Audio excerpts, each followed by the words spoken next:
Bonsoir à toutes et à tous et bonne année 2026.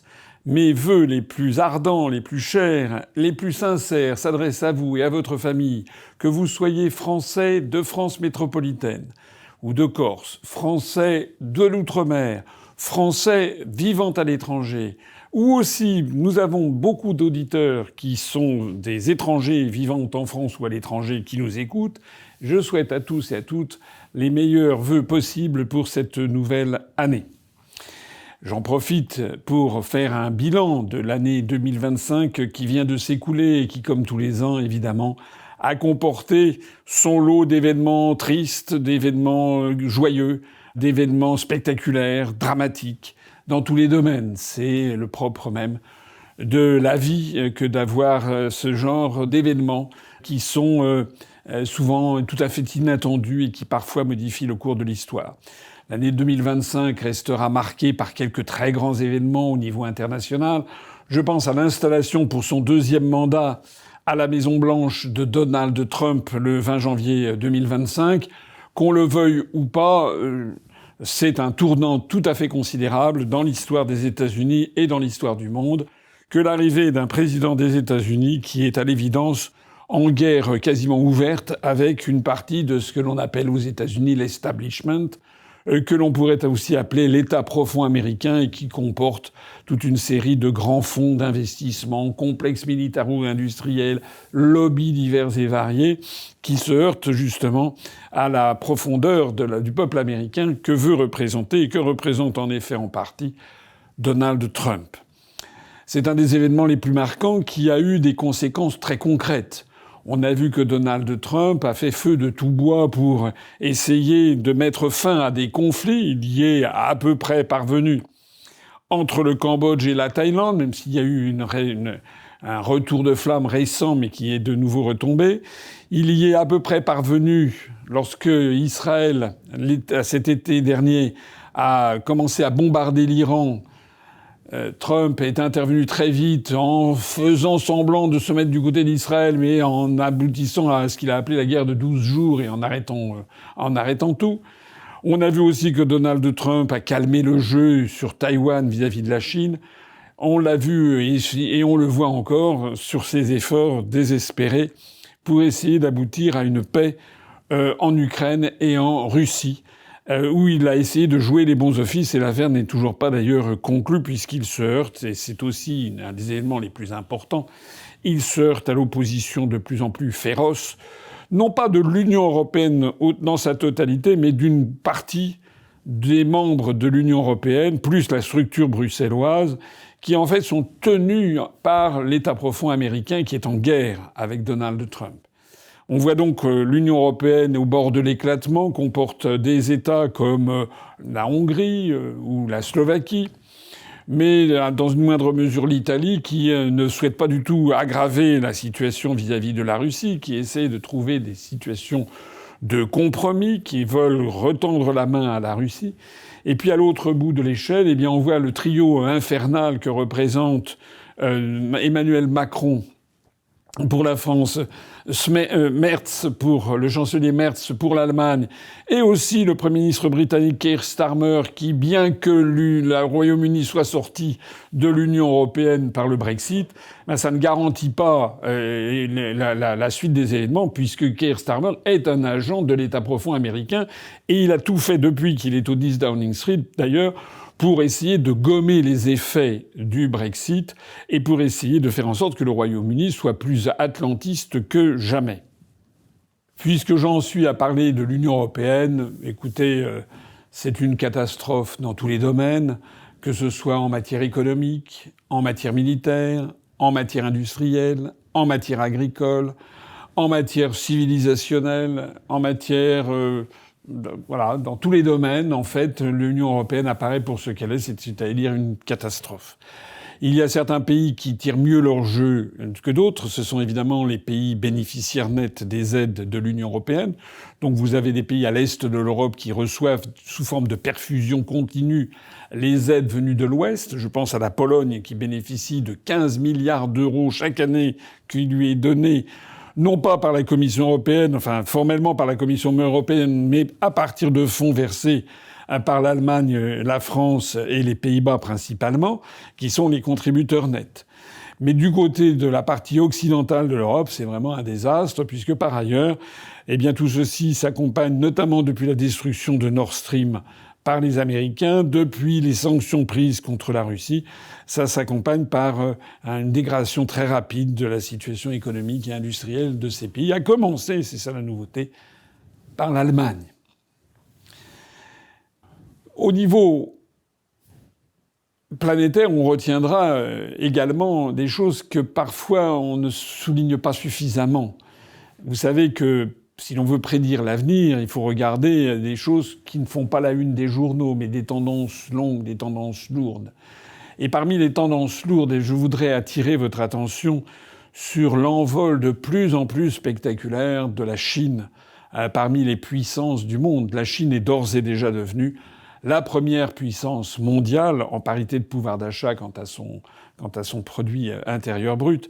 Mais dans tous les domaines, la Chine est en train d'écraser tout simplement la concurrence, et notamment les États-Unis d'Amérique, qui malgré les efforts déterminés de Donald Trump, les États-Unis d'Amérique, eh bien, sont en train d'être distancés par la Chine. Je voudrais prendre 2-3 exemples à cet égard. La production d'électricité, par exemple.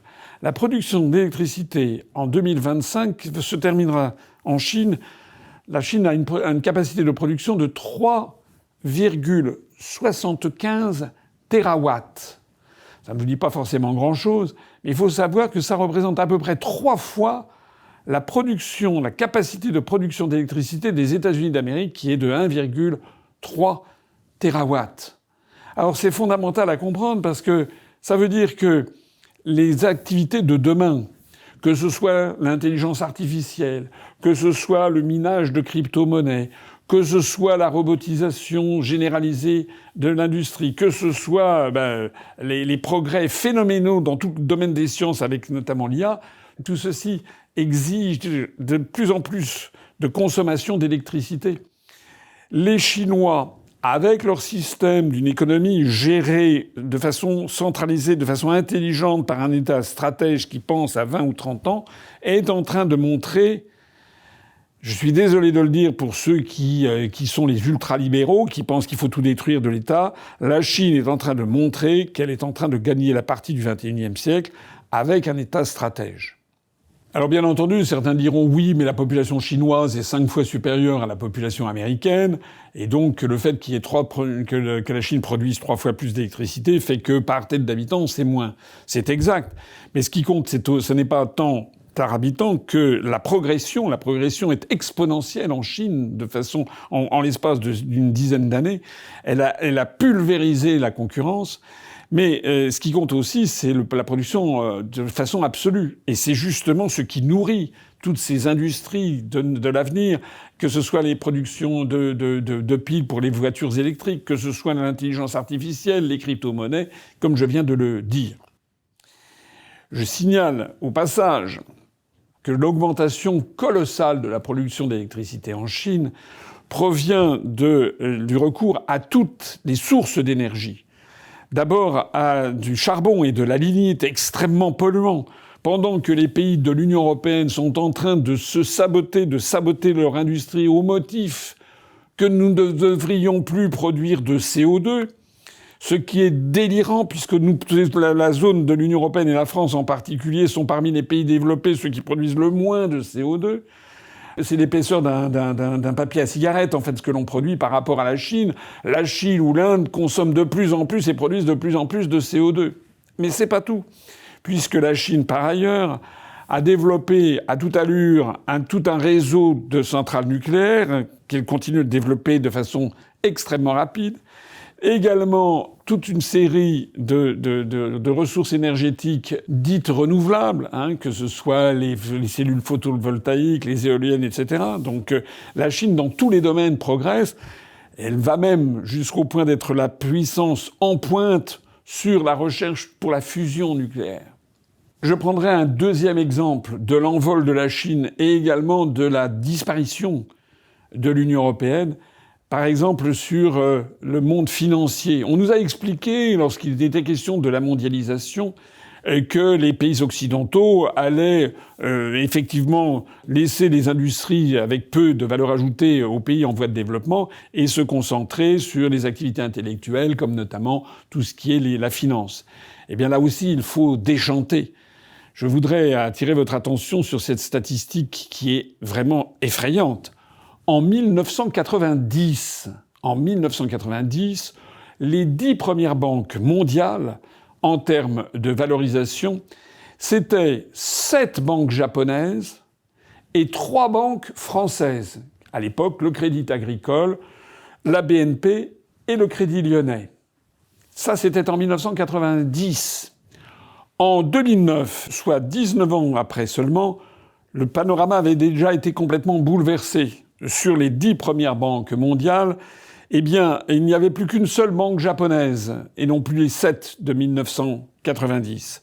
Il n'y avait plus que 2 banques françaises au lieu des 3, et il y avait 3 banques britanniques qui étaient montées au firmament, 2 banques américaines, une banque suisse, l'UBS, une banque allemande. Et en 2025, l'année que nous clôturons, où en sommes-nous? Eh bien, sur les 10 premières banques mondiales, il y en a 5 banques américaines, 4 banques chinoises et une banque britannique. Il n'y a plus une seule banque française dans les 10 premières grandes banques mondiales, mais plus une seule banque émanant d'un pays de l'Union européenne. Comme on trouve dans les Saintes Écritures, on juge d'un arbre à ses fruits. La construction européenne qui était censée nous apporter la croissance, la richesse, d'être au firmament dans tous les domaines, en fait, nous disparaissons de partout, y compris même dans les spécialités financières, où désormais la Chine populaire est en train de rafler avec les États-Unis d'Amérique, d'être les grands géants du monde financier. J'ai parlé de la consommation, de la production électrique, j'ai parlé de la finance. Un troisième critère qui permet de prévoir l'avenir, eh bien, c'est le domaine intellectuel et notamment les dépôts de brevets. Les dépôts de brevets, l'affaire est quasiment entendue. Désormais, 50% des brevets mondiaux sont déposés par la République populaire de Chine, qui, alors c'est un chiffre qui ne date pas de 2025 mais de 2024, mais ça a progressé dans la même direction. En 2024, la Chine a déposé 1 800 000 brevets. Très loin devant les États-Unis, qui sont la deuxième puissance qui dépose des brevets dans le monde, avec 500 000 brevets. La troisième étant le Japon, avec 400 000 brevets, ce qui est quand même considérable pour un pays de 110 millions d'habitants, c'est-à-dire quand même un pays qui est 15 fois moins peuplé que la Chine. Et puis ensuite, eh bien, vous avez beaucoup plus loin dans le classement, eh bien, vous avez notamment la France, qui est 8e, ce qui est une place qui n'est pas déshonorable, mais avec seulement 27 000 brevets. Est-ce que les Français se rendent compte que la France a déposé 27 000 brevets quand la Chine en dépose 1 800 000? Des brevets dans tous les domaines, hein. Alors je signale au passage que certains trouveront peut-être matière lorsque j'énonce ces données, notamment de brevets. Certains vont se dire, vous voyez que la France ne peut pas faire le poids vis-à-vis de la Chine et qu'il faut faire l'Europe. Mais c'est raisonner à l'envers de ce qu'il faut raisonner. Ça fait quand même 68 ans, depuis 1957, que l'on est censé construire l'Europe. Or, d'année en année, de décennie en décennie, on s'aperçoit que la France dégringole, que sa capacité d'imagination, sa capacité de déposer des brevets, la puissance de son industrie s'étiole, comme c'est également le cas d'ailleurs dans les autres pays de l'Union européenne, a commencé, c'est incroyable, mais c'est la réalité, a commencé par l'Allemagne. Donc la solution n'est pas dans l'Union européenne. L'Union européenne est devenue une gigantesque machine à produire des normes. Je vois que ici ou là, des ultralibéraux, à l'extrême droite, certains disent il faut lutter contre les normes, il faut diminuer les normes, etc. Ils ne comprennent pas une chose, c'est que la production de normes, c'est la seule chose que peut et doit produire l'Union européenne. Et pourquoi ? Parce que l'Union européenne se compose de 27 États aux intérêts totalement divergents dans tous les domaines, avec des normes différentes dans tous les domaines.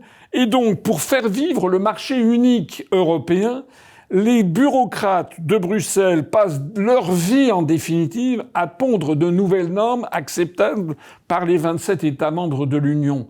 C'est ça qui produit la norme. C'est l'idéologie européiste qui est le producteur de normes. Ceux qui ne veulent plus avoir cette avalanche de paperasse, de bureaucratie et de normes, ils ont raison.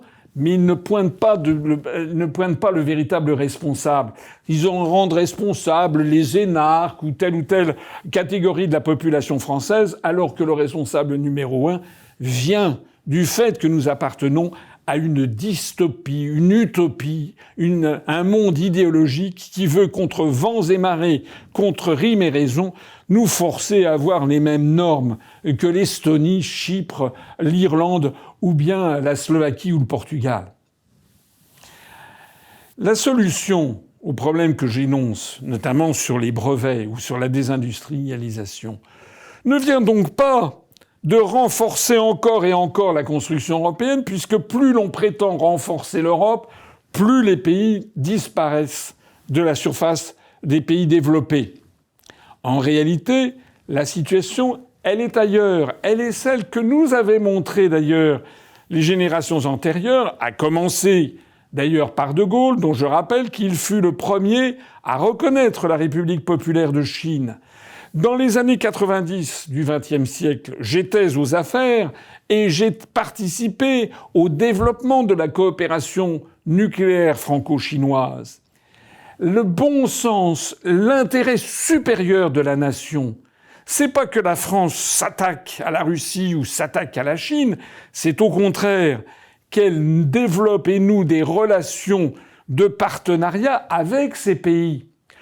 Plutôt que de vouloir faire la guerre ou de s'opposer à la Chine, qui est devenue d'ores et déjà la première puissance mondiale, nous avons tout intérêt à être en relation amicale avec elle et à développer des coopérations scientifiques et techniques qui nous seraient mutuellement profitables. Si au lieu d'avoir fait le choix délirant de l'Union européenne et de vouloir fusionner avec les services de recherche bulgares, maltais, chypriotes ou danois, si au lieu de ça, nous étions restés sur la perspective antérieure qui consistait à développer des relations avec la Russie, je rappelle que la France avait vendu son procédé de télévision en couleur à la Russie, ou bien avec la Chine, nous serions aujourd'hui dans la situation d'un pays qui, certes, n'est une puissance moyenne, mais qui aurait un niveau de vie, une inventivité très supérieure à ce qu'est devenu aujourd'hui la France. Je voudrais dire ainsi un mot sur l'année 2025 quant à la situation politique française. Pas besoin de dire que c'est une catastrophe. L'année 2024 avait été marquée par 4 premiers ministres successifs. C'était du jamais vu, puisque l'on avait eu au cours de l'année Madame Elisabeth Borne, Premier ministre, puis ensuite Monsieur Gabriel Attal, puis ensuite, après la dissolution, avec bien des vicissitudes, finalement Macron avait nommé Michel Barnier, et enfin Michel Barnier ayant été censuré, on avait eu François Bayrou comme Premier ministre. L'année, on n'avait jamais vu ça depuis des siècles peut-être, en tout cas sous la Ve République, on n'avait jamais eu 4 premiers ministres en une seule année. En 2025, on a eu moins de premiers ministres, mais on a battu un nouveau record. On a eu le record de toute l'histoire de toutes les républiques françaises, le gouvernement qui a duré le moins longtemps, le gouvernement Lecornu I, qui a duré 14 heures. Inimaginable. Monsieur Bayrou, qui n'a rien fait pendant la grossesse nerveuse qu'il a effectuée à Matignon, il est resté 9 mois, il est parti gros Jean comme devant, en fait sans avoir rien fait. Il a sollicité tout à trac la confiance du Parlement qu'il n'a pas obtenue. Et maintenant, donc, bien Macron a choisi comme Premier ministre Monsieur Lecornu, qui a à peu près l'envergure d'un adjoint au chef de bureau d'une 30aine d'années au service de la législation fiscale, c'est-à-dire il a disparu des circulations. Voilà. La France, en fait, n'est plus gouvernée. Plus exactement, elle est gouvernée par d'autres. Et ailleurs. La France, elle est gouvernée depuis Bruxelles par la Commission européenne, depuis Francfort par la Banque centrale européenne, depuis Washington, depuis l'OTAN. Mais ça, vous le savez, puisque c'est ce que je ne cesse d'expliquer depuis 18 ans. Ce qui est nouveau, c'est que maintenant on fait pratiquement plus semblant, puisque Macron ne fait plus que des discours qui n'intéressent plus personne, il traverse les océans, il joue les stewards, mais tout le monde s'en fiche, plus personne n'écoute ce monsieur. Quant à nos ministres, c'est une collection d'incompétences, de nullités venimeuses qui ont complètement perdu le contact avec la réalité. Ce qui est extrêmement grave dans cette situation, c'est que nous sommes dans un monde où qui n'avance pas recule.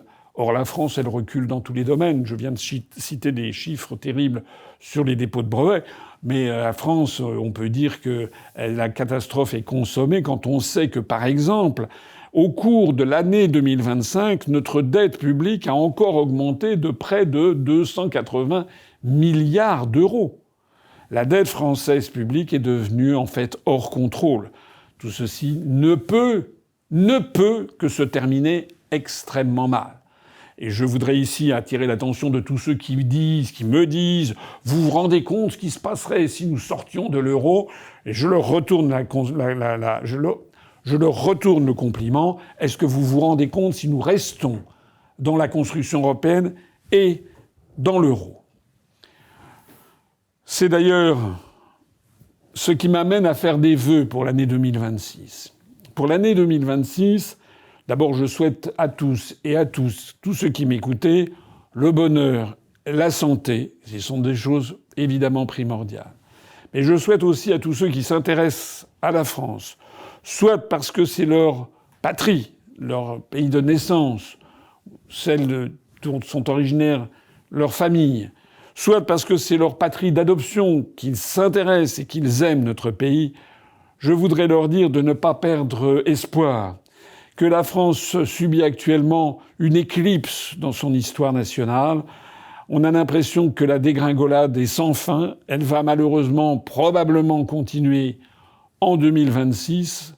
C'est un souhait un peu triste pour cette année, mais elle porte aussi en elle les germes d'une résurrection pour 2027. Je veux dire par là que de plus en plus de gens, en France et à l'étranger, commencent à regarder comme la solution aux problèmes de notre pays la sortie de l'Union européenne, la sortie de l'euro et la sortie de l'OTAN. Ce pourquoi je milite depuis bientôt 19 ans. L'idée de récupérer notre souveraineté et notre indépendance nationale se développe à toute allure dans tous les milieux, chez les agriculteurs comme chez les ouvriers, chez les fonctionnaires comme chez les professions libérales, chez les militaires comme chez les scientifiques. De plus en plus de gens comprennent que, contrairement à toutes les promesses qui nous avaient été faites, la construction européenne ne cesse que d'aller de mal en pis. Quand je repense à ce qu'était la France en 2007, lorsque j'ai créé l'UPR, et ce qu'elle est devenue en 2025, il n'y a pas photo. La situation n'a fait que s'aggraver, alors même que tous les responsables politiques admis sur les chaînes de radio et de télévision n'ont cessé que de dire qu'on allait améliorer la situation.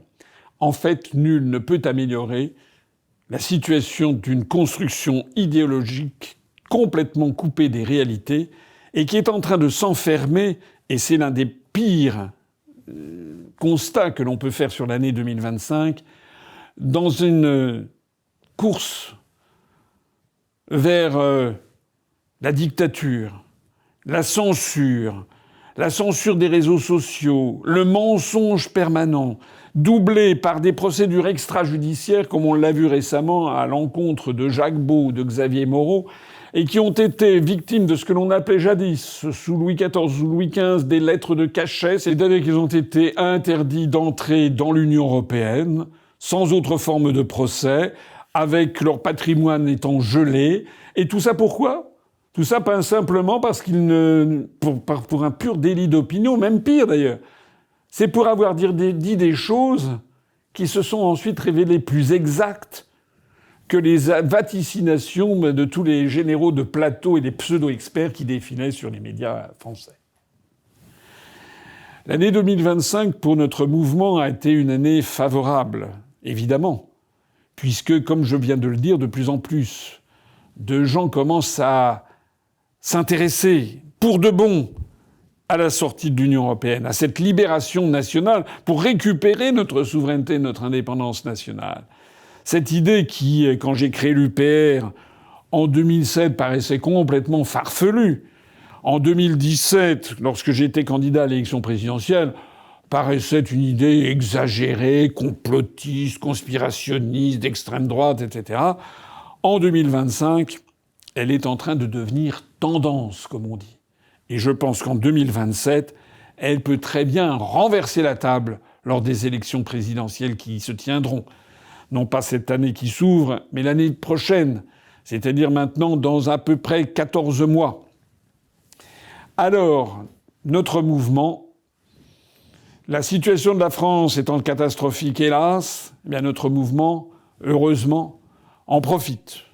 Le rythme d'adhésion à notre mouvement a beaucoup réaugmenté après le passage à vide que nous avions eu dans les années 2020-2021, à la fois dû à la crise du Covid, à la fois dû à la tentative de putsch interne et de déstabilisation de notre mouvement, comme ça se produit d'ailleurs dans tous les mouvements politiques. Désormais, nous sommes devenus la référence sur la sortie de l'Union européenne. Tout le monde le sait bien. Même la 30 ou 35 ou 40, ça grandit tous les jours, de dirigeants, d'intervenants qui d'un seul coup se sentent une vocation de créer un parti politique, qui s'en crée tous les jours, qui reprennent 80, 85, 90, 95%, 98% de nos analyses, mais au bout du compte, eh bien, c'est quand même l'UPR et moi-même qui représentons pour les Français la structure la plus fiable, la plus solide, la plus expérimentée pour proposer cette sortie de l'Union européenne.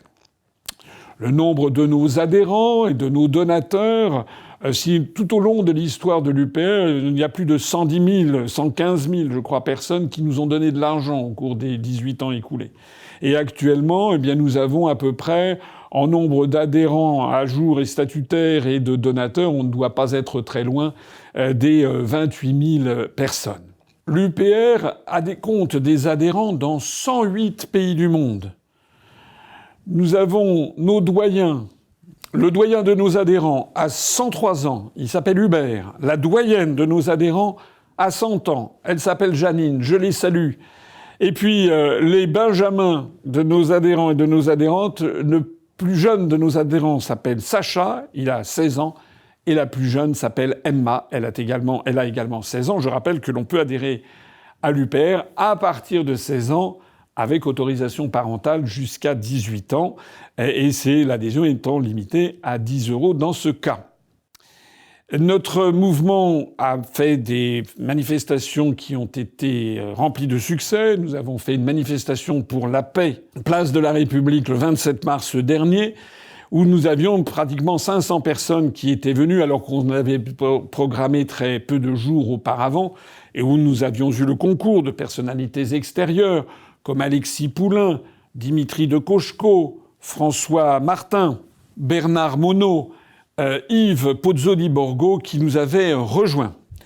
2 jours après, le 29 mars de cette année 2025, nous avions fêté les 18 ans de notre mouvement. Là, il y a eu plus de 750 personnes, près de 800 personnes qui sont venues fêter cet événement avec nous, parmi lesquels d'ailleurs, là aussi, des intervenants extérieurs qu'il me plaît de rappeler ici, comme Jean-Pierre Petit, qui est un astrophysicien, le spécialiste de la magnéto-hydrodynamique, mais qui est d'ailleurs adhérent de l'UPR, et aussi des gens qui ne sont pas adhérents. Je pense à Didier Maisto, qui nous a soutenus, qui a fait un très beau discours à cette occasion. Je pense à la romancière franco-camerounaise Calixte Beyala, qui était venue. Je pense à Laurent Arthur Duplessis, à Philippe Béchade, à John Logland. Je pense à Bernard Monod, je pense à Paul-Marie Couteau, qui était également venu pour nous soutenir. Dans cet envol que connaît notre mouvement, qui devrait normalement être bien supérieur encore, mais vous savez que nous faisons l'objet d'une censure absolument féroce dans tous les médias, il me plaît quand même de souligner que notre chaîne de télévision UPR TV atteint désormais 504 000 abonnés, ce qui fait sur YouTube, ce qui fait de notre chaîne de très loin la chaîne ayant le plus d'abonnés de tous les partis politiques français. 504 000 abonnés, ça fait donc plus du triple de la chaîne de la France Insoumise, et ça fait plus de 5 fois la chaîne YouTube du Rassemblement National. Et ça fait également 80 fois la chaîne de M. Édouard Philippe sur YouTube. M. Édouard Philippe, dont on nous dit que c'était l'homme politique préféré des Français, culmine à 6 200 abonnés quand nous en avons 504 000. Par ailleurs, en interne, nous avons considérablement renforcé la structure du mouvement avec l'aide des uns et des autres. Nous avons maintenant des délégations qui fonctionnent de façon beaucoup plus dynamique et active dans plus de 80 des 100 départements français. Nous avons une structure pour les étudiants qui sont adhérents à l'UPR. Nous avons également des rencontres régulières avec les jeunes d'Île-de-France. Nous avons lancé des nouvelles affiches. Des nouveaux tracts sont en préparation. Nous avons également lancé une nouvelle version de notre boutique et qui d'ailleurs a eu un succès considérable puisqu'en fait elle a été dévalisée tout simplement suite aux vidéos que j'avais faites avec Melvin pour présenter les nouveaux produits à l'occasion des fêtes de Noël et du jour de l'an 2025. Tous ces efforts vont se poursuivre en 2026, d'autant plus que vous contribuerez par vos dons, par votre adhésion, par votre versement de cotisation annuelle, à faire en sorte que nous soyons fin prêts au cours de l'année 2026 pour aborder de la façon la plus efficace possible l'année 2027. Je ne voudrais pas que les chiffres qui sont parfois très inquiétants que j'ai pu vous donner vous fassent désespérer de l'avenir. Eh bien moi je vous dis que nous avons toujours raison d'avoir foi dans notre pays. Et que, même si nous sommes peut-être au plus profond de la nuit, eh bien c'est comme pour Noël, et au moment du solstice d'hiver, petit à petit, les choses vont s'améliorer. Pas pour la France, hélas, mais pour notre mouvement, et pour la France, sans doute à partir de 2027, si tant est que les Français se ressaisissent, et si tant est que les Français se passent le mot qu'il y a la solution qui leur est apportée. La solution au problème de la France, on aura beau passer par toutes les couleurs de l'arc-en-ciel, elle ne tient que dans un seul mot d'ordre, récupérer notre souveraineté et notre indépendance nationale. Je voudrais rappeler ici d'ailleurs que la souveraineté nationale, c'est l'alpha et l'oméga de ce que doit être, de ce que doit avoir la France, l'alpha et l'oméga de ce que doit poursuivre le peuple français. C'est d'ailleurs inscrit dans notre Constitution, puisque le titre 1 de la Constitution de la République, c'est de la souveraineté. Voilà. Et à partir du moment où, depuis 1992, par des combinaisons d'artifices, par la lâcheté de toute une classe politique, de l'extrême droite jusqu'à l'extrême gauche, tout le monde s'est plié à la doxa dominante sur l'idée qu'il fallait participer à une construction continentale prodigieuse, qui d'ailleurs n'est imitée nulle part ailleurs dans le monde. Pendant que l'Europe s'effondre et que le monde entier progresse, il n'y a qu'en Europe qu'on essaye de bâtir un État-continent avec 27 nations que tout oppose. Eh bien, maintenant, il est temps que les Français de plus en plus se réveillent. Il est temps que vous en parliez autour de vous. Et l'accueil que vous aurez autour de vous sera bien meilleur que ce qu'il pouvait être il y a 10 ans, pour ne pas parler d'il y a 18 ans. Je vous demande, autant que faire se peut, de participer au décollage de plus en plus important de notre mouvement, sans compter bien sûr au soutien des grands médias, mais justement en utilisant la censure. Puisque ce qui a marqué la période contemporaine, avec la crise du Covid notamment, avec la guerre en Russie et en Ukraine ensuite, c'est que de plus en plus de Français se rendent compte qu'on leur ment. Et il y a un discrédit croissant des grands médias.